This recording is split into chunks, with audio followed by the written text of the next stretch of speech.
Good morning সকলোকে। বৰ্ণিতা বুবুৰ অন্য এটি নতুন ৰেচিপি ভিডিঅ'লৈ আপোনালোক স্বাগতম জনাইছোঁ। বৰষুণটো নেৰাই হৈছে, দুদিন যদি ৰ'দ দুদিন বৰষুণ, তামাম বৰষুণ দিয়ে থকা হৈছে। যিয়ে নহওক, মই আপোনালোকৰ ওচৰত এটা আজি পাভ মাছৰ ৰেচিপি লৈ আহিছোঁ। শেষলৈকে চাব, ভিডিঅ'টো স্কিপ নকৰাকৈ অকণো। আহকচোন ৰেচিপিটোৰ কাৰণে কি কি লাগে চাওঁ। এয়া মই মাছকেইটা, পাভ মাছকেইটা ধুই পখালি ভালকৈ বাছি কুটি ধুই পখালি হালধি নিমখ সানি লৈ ল'লোঁ। এতিয়া এই গোটেইখিনি মই সানি বাকী কি কি লাগে তাৰ কাৰণে মই আপোনালোকক দেখুৱাই আছোঁ। চাই থাকিব ভিডিঅ'টো, অকণো স্কিপ নকৰিব। বেছি সময়ৰ ভিডিঅ' নহয়, অলপ অকল ৰেচিপি ভিডিঅ'য়ে হয়। শেষলৈকে চাব ভিডিঅ'টো।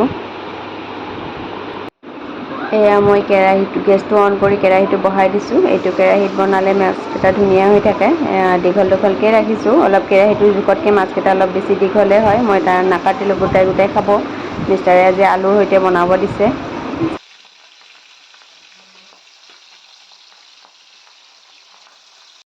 প্ৰায় মোৰ মাছকেইটা ভাজি হৈয়ে গ'ল। অলপ অলপকৈ ভাজি আছোঁ, বেছি ইমান ভাজি থকা নাই, নহ'লে ভাঙি যায়। বহুত পাতল হয়। তাৰ অলপমান কণীও ওলাইছিলে মাছৰ। সেইখিনি কিহেৰে বনাওঁ চাওঁ। মই আলু 5টা কাটি লৈছোঁ। পিঁয়াজ, জলকীয়া, আদা, ডালচেনি, লং আৰু তেজপাত, এইখিনি লাগিব মোৰ আঞ্জাখন বনোৱাৰ কাৰণে। এতিয়া মই আঞ্জাখনৰ কাৰণে কেৰাহীটো উঠাই দিলোঁ। কেৰাহীটো গৰম হ'ল, মই তাত তেল দি দিলোঁ। তেল আপোনালোকৰ জোখ অনুযায়ী ল'ব, কাৰণ মই আলুখিনি ভাজোঁতেই সিদ্ধটো কৰি ল'ম। পানী দি সিদ্ধ নকৰোঁ আগতে, তেলতে অকণমান ভাজি সিদ্ধ কৰি লৈ ল'ম। ইয়াৰ কাৰণে মই 1 চামুচ জিৰা দিলোঁ, গোটা জিৰা। তাৰপিছত দিম ডালচেনিখিনি দি দিম তেলতে। এতিয়া যিখিনি লং লৈছিলোঁ, লংকেইটা দি দিম। তাৰপিছত তেজপাত দি দিলোঁ 2টা, শুকান জলকীয়াও 2টা দি দিলোঁ। এতিয়া মই দি দিম ইয়াত পিঁয়াজখিনি। দিলোঁ পিঁয়াজখিনি দি, এইখিনি মই অলপ ৰঙচুৱা হোৱালৈকে ভাজি থাকিম।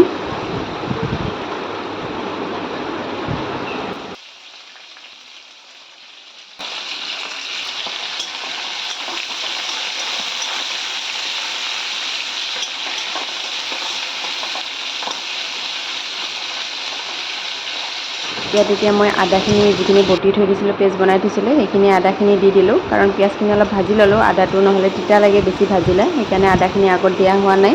সেইখিনি মই অলপ দেৰি আৰু 5 মিনিটমান ভাজি ল'ম। তাৰপিছত মই ইয়াত আলুখিনি দি দিম।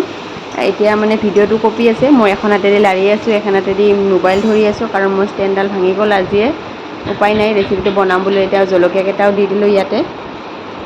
কেঁচা জলকীয়াকেইটা গোটাই গোটাই দিছোঁ, পিছত মই ভাঙি দিম।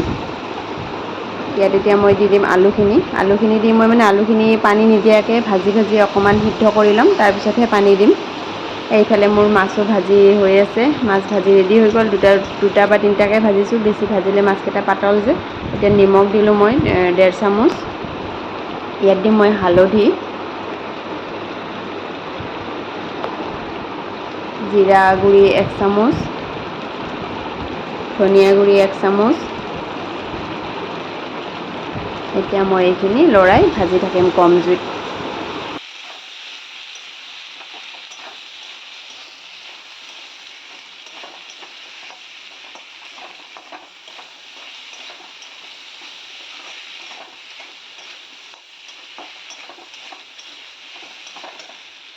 এইফালে মোৰ মাছকেইটা ভাজি হৈ গ'ল। মাছকেইটা বহুত পাতল, খন্তিৰে লাৰিবই নোৱাৰে এইখনেৰে, সেইকাৰণে লাৰি লাহেকৈ উল্টাই দিছোঁ, নহ'লে মাছকেইটা ভাঙি যায়, বহুত পাতল হয়। এয়া আলুখিনি মোৰ প্ৰায় সিদ্ধ হৈ গৈছে, পূৰা ভাজি লৈছোঁ। তেনেকৈ ভাজি ল'লে আলুখিনি খাবলৈ সোৱাদ হয় আঞ্জাখন। ইয়াত এতিয়া মই গৰম পানী, উতলা গৰম পানী দি দিলোঁ। দি মাছকেইটা একেলগে দি দিছোঁ। গৰম পানী দিলে আঞ্জাখন সোৱাদটো বেলেগ হয়। ইয়াত মই এতিয়া 10 মিনিটমান উতল আহিব দি থৈ দিম। এয়া মোৰ আঞ্জাখন ৰেডি হৈ গ'ল। পাভ মাছ আলুৰ সৈতে জোল, খাবলৈ বৰ সোৱাদ হৈছিলে। আপোনালোকে বনাই খাই চাব পাৰে। তেনেকুৱা একদম চিম্পুল ৰেচিপি হয়।